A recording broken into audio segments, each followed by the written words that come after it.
Cambodia. For most of us, our lasting impression of that country is from the war-torn years that we've seen on television and portrayed in the Oscar-winning film The Killing Fields.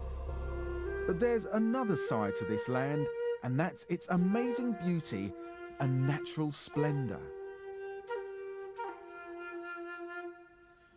Still at a time when Cambodia actively discouraged foreigners from crossing its borders, filmmaker Nick Wood wasn't only the first person to cycle straight across Southeast Asia, but to go right down the Ho Chi Minh Trail.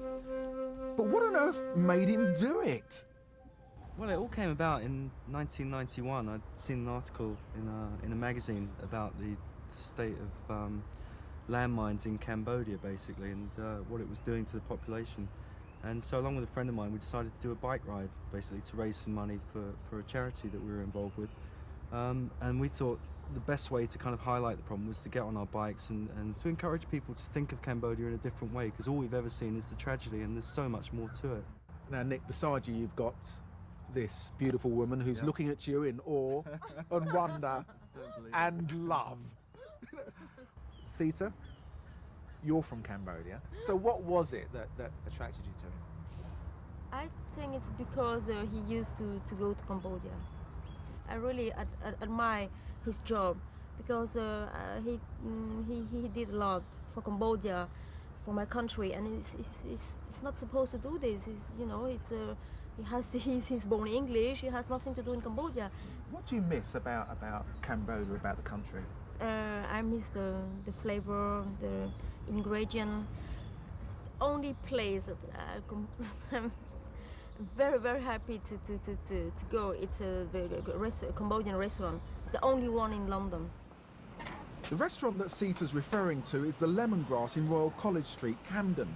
And according to the owner, Thomas Tan, it's not just the only Cambodian restaurant in London, but probably the only Cambodian restaurant in England.